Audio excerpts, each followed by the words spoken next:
Sometimes decision-making can be one of the most important days of your life. Maybe a decision you've postponed, and now you understand the penalty of postponing that decision. You've got to do something, and finally you come to the conclusion, today is the day. I now decide. And whether you decide on a new direction, whether you decide on a refinement in philosophy, whether you decide to act when before you haven't acted, you decide on a series of things that you're going to do, you decide. Now that you've decided and you start making plans, it's incredible what can happen when finally what's in your head, what's in your imagination, now finally starts to take shape on paper.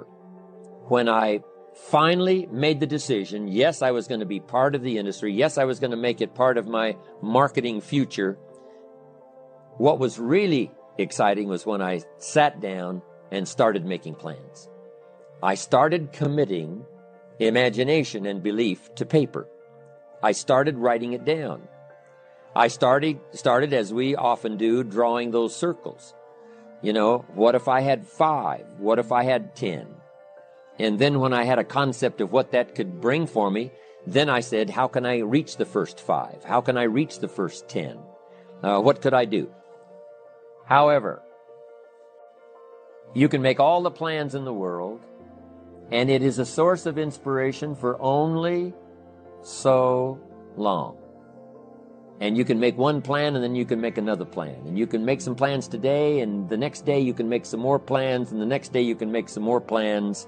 And it is a very exciting source of inspiration, but only for a while. I'm sure we would all agree that making plans, that inspiration wouldn't last for a week. Now, that inspiration now must drive you getting started. Actually turning thought and the notes on the paper, the plans, actually now committing it to action, getting started. Guess what you can say when you begin a change in your diet? I'm on a new track. I have carved out for myself a new beginning. I'm on my way to the most incredible health. I will never be the same again. I'm leaving the old, undisciplined part of me. I'm leaving that behind. I'm a new person.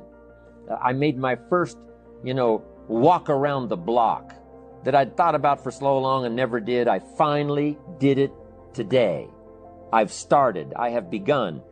You want to learn a new skill and you sign up for a class. Let's say you want to learn accounting or something, and you sign up for the class and you take the first class.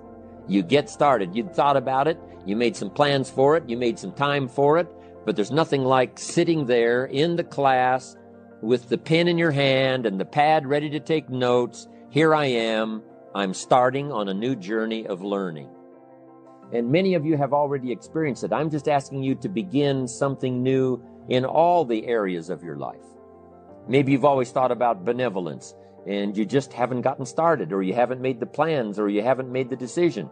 I'm asking you to start taking that stuff now that's in your head, that imagination, which is very powerful. But then I'm asking you then to decide, use that inspiration. Then I'm asking you to make plans, begin to make plans, use that inspiration. And then if you take that first step, it can be the first step of an incredible journey. And when Mark had his first meeting, when Mark recruited his first distributor, when Mark got his first customer, his grandmother using the product, when Mark got that first few yeses from people, and he started the process, as simple as it was, from the trunk of his car, as crude as the literature was in the beginning, it was a start.